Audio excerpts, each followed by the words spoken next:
잠깐 이 질문부터 드리겠습니다. 여러분 주변에 이런 분이 계신가요? 너무 착해서 탈인 사람, 남의 부탁을 끝내 거절하지 못하는 사람, 평생 가족만 바라보며 살아서 정작 자기 통장에 뭐가 얼마나 들어있는지도 잘 모르는 사람. 그런 분이 사기를 당하면 어떻게 될까요? 돈만 잃는 게 아닙니다. 자존심이 무너지고 사람을 믿는 마음이 사라지고 내가 왜 이렇게 어리석게 살았나 하는 자책이 밤마다 찾아옵니다. 그런데요, 오늘 이야기는 거기서 끝나지 않습니다. 당한 다음에 싸운 이야기입니다. 예순이 넘은 여자가, 생전 법원 근처도 가본 적 없던 여자가, 무릎이 시리고 머리가 하얗게 센 여자가 끝까지 싸워서 이긴 이야기입니다. 그리고 그 과정에서 잃었던 자기 자신을 되찾은 이야기입니다. 경남의 한 소도시, 오래된 단독주택. 주인공은 64살 여자입니다. 이름은 굳이 드릴 필요가 없겠습니다. 이 이야기 속 그녀는 어쩌면 여러분의 이웃이거나 친구이거나 혹은 여러분 자신일 수도 있으니까요. 그녀는 평생 조용히 살았습니다. 남편과 35년을 살았습니다. 남편은 중소기업 영업직이었습니다. 크게 잘 나가지는 않았지만 성실한 사람이었지요. 그녀는 살림을 하면서 틈틈이 반찬 가게를 운영했습니다. 새벽 4시에 일어나 육수를 끓이고 나물을 무치고 장아찌를 담갔습니다. 그렇게 번 돈을 차곡차곡 모았습니다. 20년 동안 통장에 9천만 원이 쌓였습니다. 그녀에게 그 돈은 그냥 숫자가 아니었습니다. 새벽마다 일어나 시린 손으로 물을 썰던 시간들, 허리가 끊어질 것 같아도 솥 앞에 서 있던 날들, 딸아이 결혼할 때 보태줄 수 있지 않을까 싶어 한 푼도 쓰지 않고 모아온 돈이었습니다. 그런데 그 돈이 어느 날 통째로 사라졌습니다. 그 일을 저지른 사람은 같은 성당에서 15년을 알고 지낸 친구였습니다. 성가대도 함께 했고 성지순례도 함께 다녔습니다. 그 친구가 힘들다 할 때 밥을 사줬고 그 친구 남편이 아팠을 때 반찬을 만들어 날랐습니다. 그런 사이였습니다. 그 친구가 처음 말을 꺼낸 것은 지난해 봄이었습니다. 너한테만 말하는 거야. 좋은 거 하나 알고 있어. 뭔데? 부동산 개발 투자야. 신도시 들어오는 땅 지분을 미리 사두면 1년 안에 2배는 간대. 내 남편 친구가 거기 개발사 직원이거든. 확실한 거야. 그녀는 처음에는 고개를 저었습니다. 나 그런 거 몰라. 그냥 은행에 넣어둘 거야. 은행이 몇 프로야? 물가도 못 따라가잖아. 나는 진짜 내가 잘 되길 바라서 하는 말이야. 내가 친구지 남이야? 그 친구는 3번을 더 찾아왔습니다. 서류도 가져왔습니다.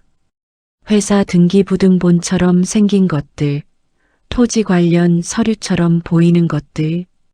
그녀는 읽어봤지만 무슨 말인지 잘 알 수 없었습니다. 4번째 만남에서 그 친구는 눈물을 글썽이며 말했습니다. 나는 이미 넣었어. 우리 노후 자금 다. 내가 같이 해주면 나도 안심이 되는데. 혼자 하는 거 무섭잖아. 그 말에 그녀가 흔들렸습니다. 얼마나 넣으면 돼? 최소 3천은 돼야 의미 있어. 그녀는 그날 밤 잠을 이루지 못했습니다. 남편에게 말할까 말까 고민했습니다. 그러나 남편은 원래 이런 것을 반대하는 사람이었습니다. 보수적인 사람이었지요. 혼자 결정했습니다. 다음 날 은행에 가서 9천만 원을 인출했습니다. 돈을 보낸 것은 5월이었습니다. 6월이 됐습니다. 연락이 없었습니다. 7월이 됐습니다. 친구의 전화가 받아지지 않았습니다. 8월에 그녀가 친구 집을 찾아갔습니다. 문이 잠겨 있었습니다. 옆집 사람이 말해줬습니다. 저번 달에 이사 갔다고. 그녀는 그 자리에서 다리가 풀렸습니다. 벽을 짚고 겨우 몸을 세웠습니다. 머릿속이 하얘졌습니다. 아무 생각도 나지 않았습니다. 그냥 멍했습니다. 20년이, 새벽 4시가, 시린 손이, 육수 냄새가 다 거기 있었는데 집에 돌아와 남편에게 말했습니다. 남편은 처음엔 무슨 말인지 알아듣지 못했습니다. 다시 말했습니다. 내가 사기당했어. 9천만 원. 남편의 얼굴이 굳었습니다. 그게 무슨 소리야? 친구한테 투자한다고. 당신이 그 돈을 나 모르게. 미안해. 남편은 말이 없었습니다. 한참을 그리고 일어나 안방으로 들어가 버렸습니다. 문이 닫히는 소리가 났습니다. 그녀는 거실에 혼자 앉아 있었습니다. 그게 더 아팠습니다. 남편은 사흘 동안 거의 말을 하지 않았습니다. 밥은 먹었습니다. 잠은 잤습니다. 그러나 그녀를 보지 않으려 했습니다. 그 사흘이 지옥이었습니다. 돈을 잃은 것보다 남편에게 그 눈빛을 받는 것이 더 힘들었습니다. 실망했다는 눈빛, 어떻게 이럴 수가 있냐는 눈빛, 자책이 파고들었습니다. 내가 왜 그랬을까? 왜 그 말을 믿었을까? 내가 어리석은 건가? 욕심을 부린 건가? 아니, 욕심도 아니었는데, 딸아이 결혼 때 쓰려고 모은 돈인데, 그 마음까지 이용당한 건가? 밤마다 울었습니다. 소리도 없이 나흘째 되는 날 아침 남편이 밥상에 앉으며 말했습니다. 경찰에 가야 해. 신고해야지. 그냥 있을 거야? 그녀는 고개를 들었습니다. 남편 눈에 이제 실망이 아닌 다른 것이 있었습니다. 단단한 무언가. 같이 가줄 거야? 내가 왜 안 가? 경찰서는 낯선 곳이었습니다. 평생 경찰서에 가본 적이 없었습니다. 민원실에 들어서면서 손이 떨렸습니다. 남편이 옆에서 손을 잡아줬습니다. 아무 말 없이 그 손이 고마웠습니다.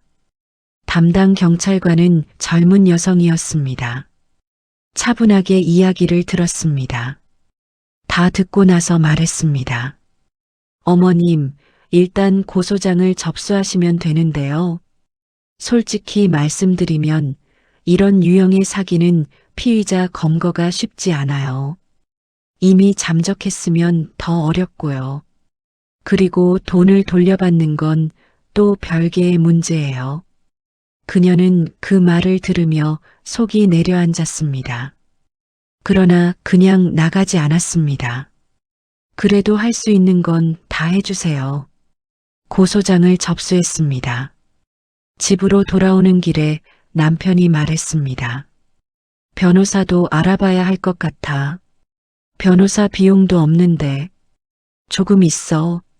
내 통장에. 그녀는 남편을 바라봤습니다.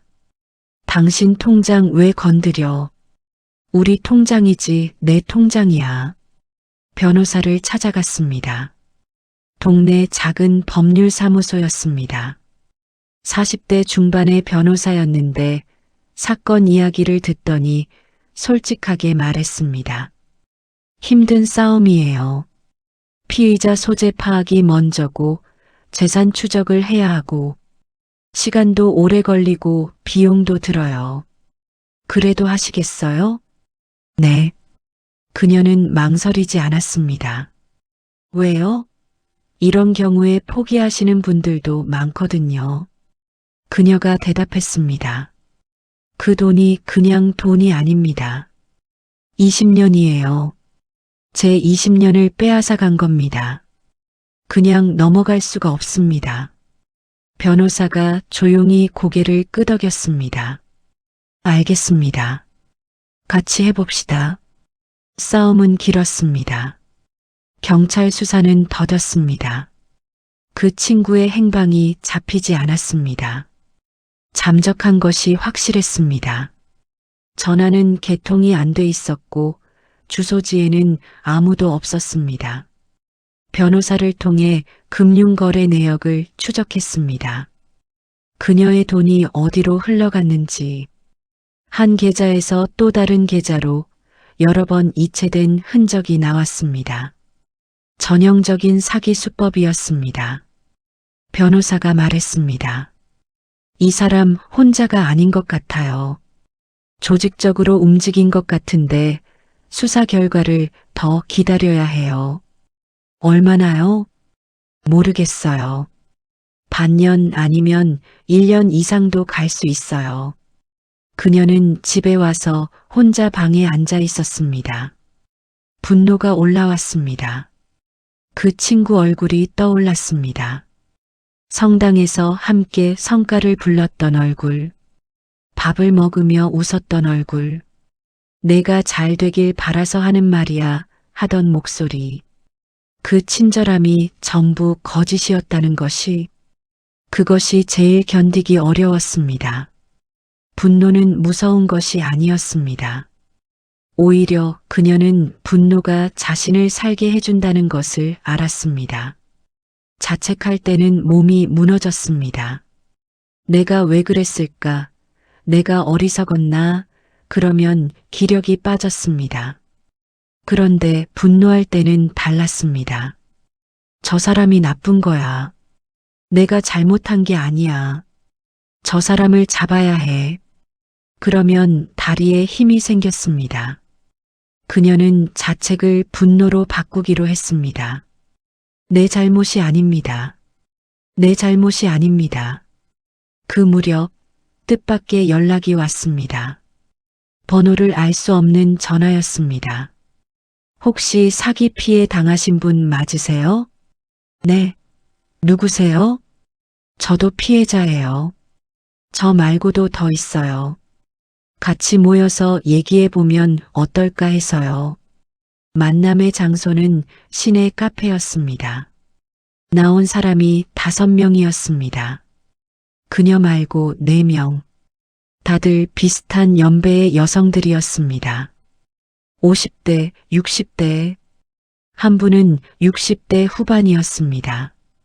사연은 모두 비슷했습니다. 지인을 통해서 혹은 직접 접근을 받아서 투자를 권유받고 돈을 보냈다가 연락이 끊겼습니다. 피해액을 합쳐보니 4억이 넘었습니다.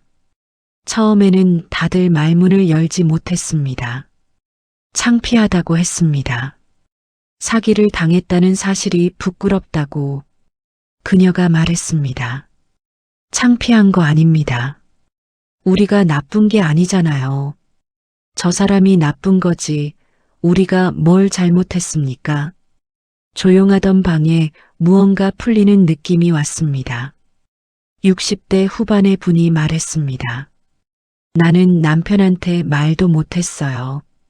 너무 창피해서 혼자 알고 있었는데 오늘 이렇게 나오길 정말 잘했어요. 5명이 공동으로 변호사를 선임하기로 했습니다. 비용을 나누니 훨씬 수월했습니다. 증거도 합쳐서 제출하기로 했습니다. 그녀가 자연스럽게 중심이 됐습니다. 가장 먼저 신고를 했고 가장 적극적으로 움직였습니다. 모임의 연락을 조율하고 변호사와 소통하고 수사 현황을 공유했습니다. 살면서 이런 일을 해본 적이 없었습니다. 반찬 가게 말고는, 집 살림 말고는, 그런데 이상하게도 할 수 있었습니다. 어느 날 저녁 남편이 그녀를 바라보며 말했습니다. 당신 요즘 달라졌어. 뭐가요?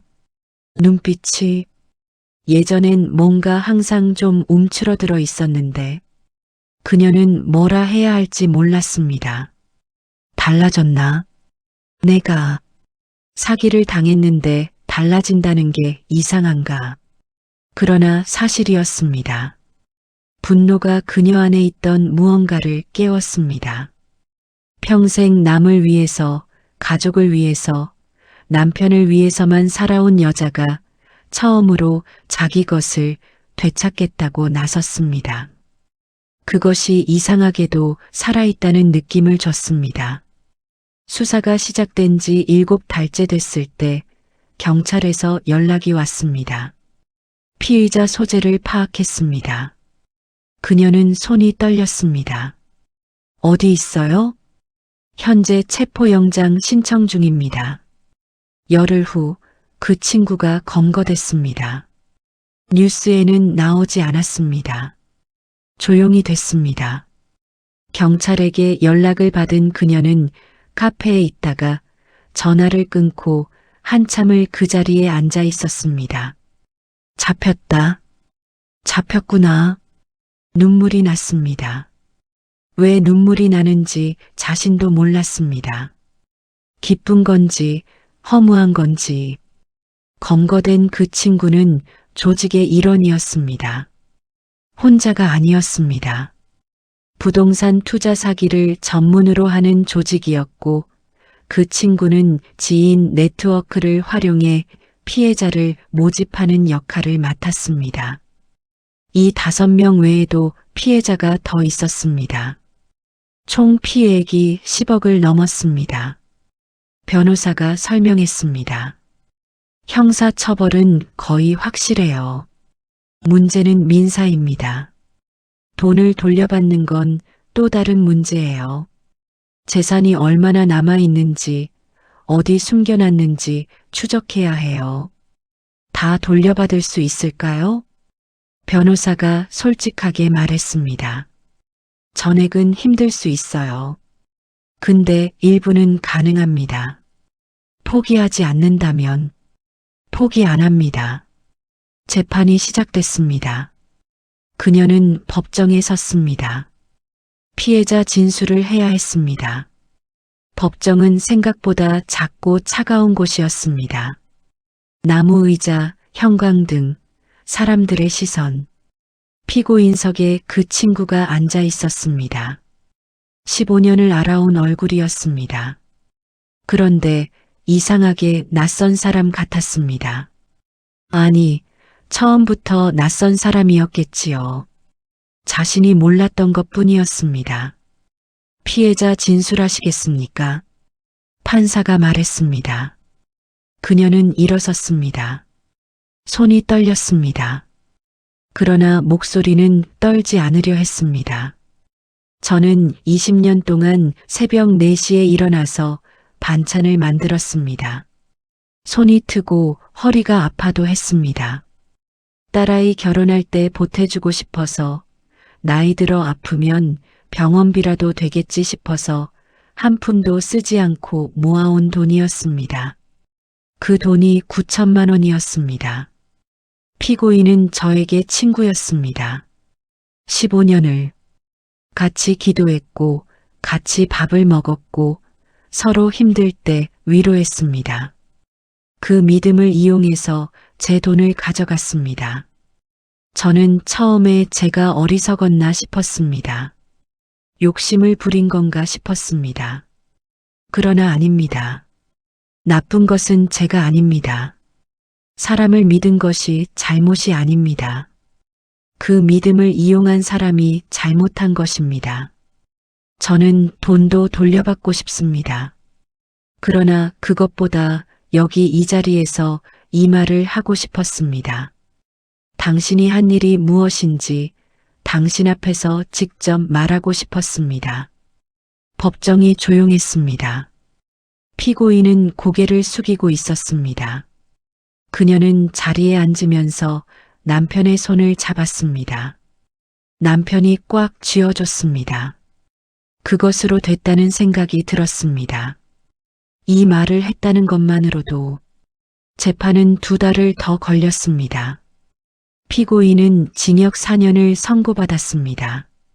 조직의 다른 일원들도 함께 처벌받았습니다. 민사소송은 별도로 진행됐습니다. 결과는 그녀 쪽이 이겼습니다.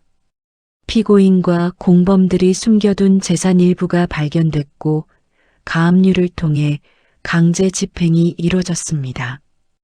그녀가 돌려받은 돈은 9천만 원 중 6,200만 원이었습니다. 전액은 아니었습니다. 변호사가 미안한 표정으로 말했습니다.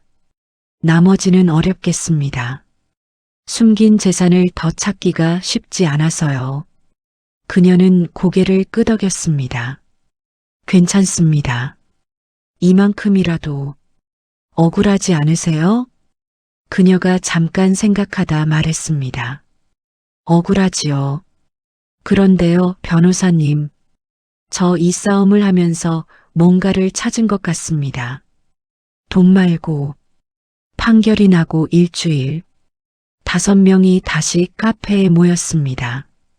이번엔 분위기가 달랐습니다. 처음 만났을 때 다들 고개를 숙이고 창피해하던 사람들이 이제 눈을 들고 이야기를 나눴습니다.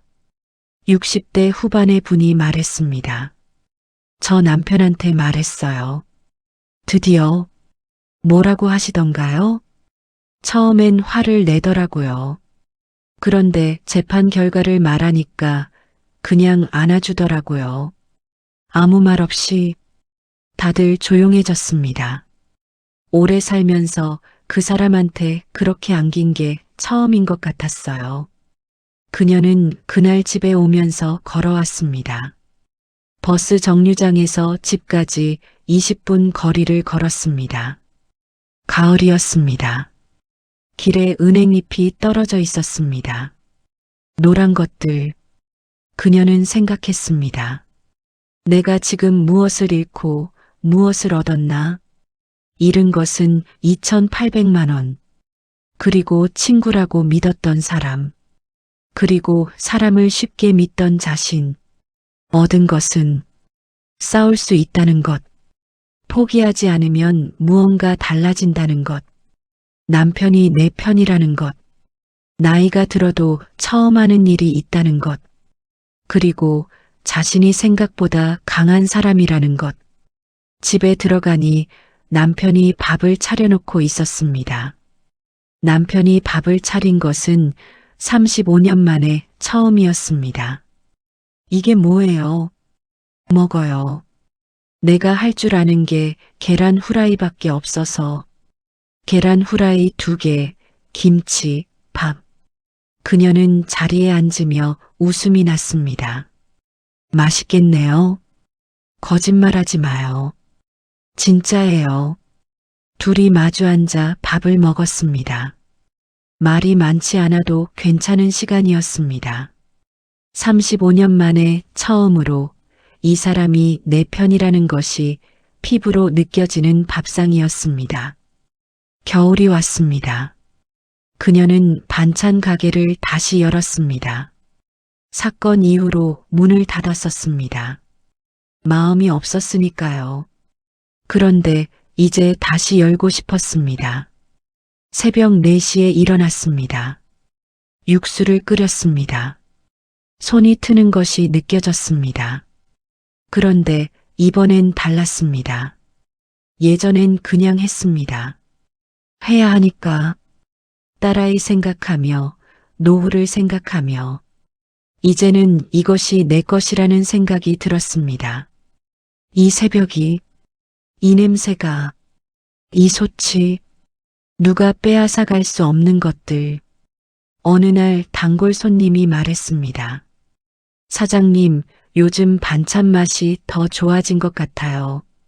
그래요? 뭔가 달라요. 더 깊은 맛이 나요. 그녀는 조용히 웃었습니다.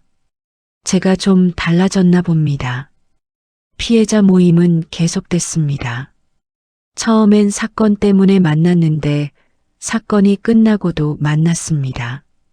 그냥 밥을 먹으러, 그냥 이야기를 하러. 그녀는 그 모임에서 처음으로 자기 이야기를 털어놓았습니다.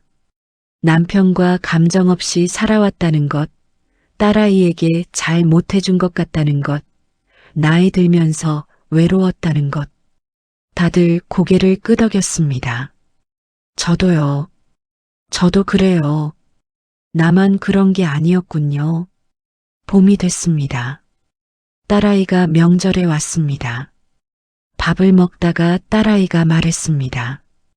엄마, 나 요즘 엄마가 대단하다고 생각해. 갑자기 왜? 그냥 그 일 있고 나서 엄마가 싸우는 걸 옆에서 봤잖아. 엄마가 그렇게 할 수 있는 사람인 줄 몰랐어. 그녀는 젓가락을 내려놓았습니다. 엄마도 몰랐어. 진짜? 응, 나도 몰랐어. 내가 그럴 수 있는 줄. 경남의 한 소도시, 오래된 단독주택. 64살 여자. 새벽 4시. 알람이 울립니다. 일어납니다. 허리가 아픕니다. 무릎도 시립니다. 그래도 일어납니다. 부엌에 가서 불을 켭니다. 큰 솥을 올립니다. 물이 끓기 시작합니다. 이 시간이 좋습니다. 아직 세상이 깨어나지 않은 시간. 나 혼자만 여기 있는 시간. 20년 전에도 이 시간이 있었습니다. 그런데 그때와 지금이 다른 것이 무엇이냐 하면 그때는 이 시간이 의무였습니다. 해야 하는 것. 지금은 이 시간이 내 것입니다. 하고 싶은 것. 그 차이가 큽니다. 육수를 저으면서 생각합니다. 사기를 당하지 않았다면 나는 이 나이까지 그냥 조용히 살았겠지요. 서운한 것도 삼키고 하고 싶은 말도 삼키고 나를 드러낼 일 없이. 사기를 당한 것이 잘 됐다는 말이 아닙니다. 그것은 나쁜 일이었고 나쁜 사람이 한 나쁜 짓이었습니다. 그러나 그 일이 내 안에서 무언가를 끄집어냈습니다. 평생 안에 있었던 것들을 싸울 수 있다는 것, 포기하지 않는다는 것, 나도 괜찮은 사람이라는 것. 해가 뜨기 시작합니다. 부엌 창문으로 빛이 들어옵니다. 물을 썹니다. 사각사각 소리가 납니다. 오늘도 좋은 하루입니다. 어제보다 조금 더. 이 여자의 이야기 들으셨나요? 사기를 당하면 많은 것을 잃습니다. 돈을 잃고 사람을 잃고 자신을 믿는 마음을 잃습니다. 그러나 이 여자는 그 자리에서 다른 것을 찾았습니다. 자기 안에 있는데 몰랐던 것들을. 싸울 수 있다는 것, 혼자가 아니라는 것, 나이가 들어도 달라질 수 있다는 것. 지금 이 영상을 보고 계신 분들 중에 혹시 억울한 일을 당하셨는데 참고 계신 분이 계신가요? 말을 못하고 창피하다 생각하고 혼자 사귀고 계신 분이 말씀하셔도 됩니다. 싸우셔도 됩니다. 그 억울함은 당신 잘못이 아닙니다. 그리고 싸우는 그 과정에서 당신이 생각지도 못했던 자신을 만나게 될 수도 있습니다. 예순이 넘어서 처음 법정에 선 이 여자가 그 말의 증거입니다. 당신도 그럴 수 있습니다. 이 이야기가 마음에 닿으셨다면 구독과 좋아요 부탁드립니다. 오늘 이 영상 혼자 보지 마시고 생각나는 분께 꼭 보내주세요. 그 한 번이 누군가에겐 오늘을 버티게 하는 힘이 될 수 있으니까요.